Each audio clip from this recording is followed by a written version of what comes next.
नमस्ते दोस्तों, आज मैं एक बार फिर आपके बीच लेकर आया हूँ एक बेहद ही प्यारी लव स्टोरी। तो इसे कृपया पूरा पढ़ें और कैसी लगी ये sad love story in Hindi जरूर बताएं। ये कहानी एक ऐसे लड़के की जिसे उसके प्यार में 2 बार इनकार मिला, लेकिन आज भी शायद उस लड़की को भुला नहीं पाया। तो आइए इसे मैं और आप साथ पढ़ते हैं और जानते हैं कि क्या है आदित्य और खुशी की सैड लव स्टोरी। आदित्य पढ़ने में थोड़ा एवरेज और लड़कियों के मामले में थोड़ा कच्चा था। उसकी मुलाकात 11th स्टैंडर्ड में खुशी से हुई। खुशी पढ़ने में अच्छी और अपने फ्यूचर के बारे में बहुत सोचने वाली लड़की थी।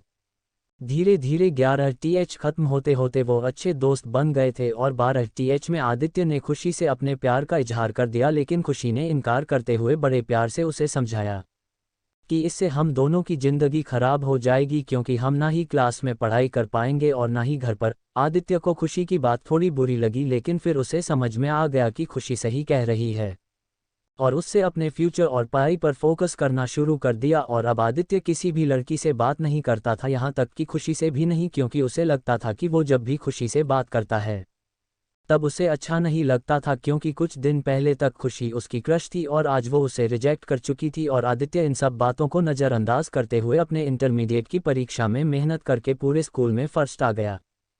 बाद में आदित्य दिल्ली के एक कॉलेज से बीटेक करने लगा और वहाँ भी वो किसी लड़की से बात नहीं करता था, क्योंकि खुशी ने उससे जो भी बातें कही थी कहीं न कहीं उसके दिल में बैठ गई थी।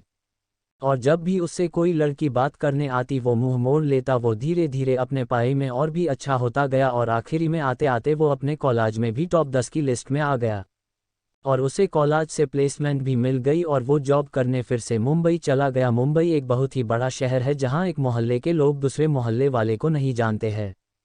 वही जब आदित्य ऑफिस गया तो उसे वहाँ खुशी दिखी, लेकिन अब खुशी के लिए उसके दिल में कोई जगह नहीं थी और इसीलिए वो हर बार खुशी से छिपता रहता।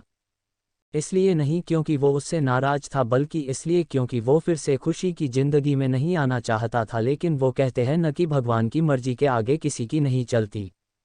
एक दिन ऑफिस के कैंटीन में खुशी ने आदित्य को देख लिया और उसके पास जाकर उससे बातें करने लगी। आदित्य के पास भी खुशी से बात करने के अलावा और कोई विकल्प नहीं था। दोनों के दिल में पिछले 4 सालों से जो भी दर्द था उन्होंने एक दूसरे को बताया और खूब सारी बातें की। खुशी ने उससे बिछड़ने के बाद अपने सफ़र के बारे में बताया और आदित्य से उसके बारे में पूछा, जिसके बाद आदित्य को कहीं न कहीं लगने लगा था कि खुशी गलत नहीं थी और आदित्य को फिर से खुशी से प्यार हो जाता है। कुछ दिन बीतता है और दोनों की दोस्ती और भी गहरी हो जाती है। और एक दिन अचानक आदित्य खुशी से बात करते करते उससे अपने प्यार का इजहार कर देता है, लेकिन खुशी फिर इनकार कर देती है। और जब आदित्य उससे इसकी वजह पूछता है तो वो बताती है कि उसकी शादी तय हो गई है और 1 महीने बाद वो ये जॉब छोड़ देगी। जब ये बात आदित्य को पता चली तो वो एक बार फिर टूट गया, जिसके बाद वो अपने आप को संभाल नहीं पाया और एक चिट्ठी खुशी के लिए छोड़कर चला गया। और खुशी उस खत को पढ़ती है जिसमें लिखा था, मैं तुमसे बहुत प्यार करता हूँ, लेकिन शायद तुम मेरी जिंदगी में नहीं हो, इसीलिए तो मैंने तुम्हें दो बार खोया है। कोई भी इंसान इतना बदनसीब कैसे हो सकता है कि अपने प्यार को 2 बार खोए। मैं नहीं जानता कि मैं तुमसे दूर रह के जी पाऊंगा कि नहीं, लेकिन अगर तुम्हें किसी और से शादी करते देख लूंगा तो पक्का जी नहीं पाऊंगा। इसलिए मैं तुम्हें और इस शहर दोनों को छोड़ के जा रहा हूँ। शायद तुम मुझे भूल जाओ, लेकिन दूसरी बार मिलने के बाद मैं तुम्हें कभी नहीं भूल पाऊंगा। मैं भगवान से प्रार्थना करूंगा कि वो तुम्हें और तुम्हारे होने वाले पति को हमेशा खुश रखे। खत पढ़ने के बाद खुशी रोने लगी और आदित्य को बहुत ढूंढा पर वो कहीं भी नहीं मिला। और बाद में खुशी ने अपने परिवार की खुशी के लिए अभिषेक से शादी कर ली। लेकिन खुशी को आज भी ये बात हमेशा सताती रहती है कि आदित्य कहाँ होगा, किस हाल में होगा। यहाँ तक तो उसे ये भी नहीं पता कि आदित्य जिंदा भी है या नहीं। एक तरफ खुशी अंदर ही अंदर घुटती रहती है, लेकिन दूसरी तरफ वो एक परफेक्ट बहू, परफेक्ट पत्नी और परफेक्ट माँ भी है, जिसे उसके परिवार वाले हमेशा प्यार करते हैं और हमेशा प्यार करते रहेंगे।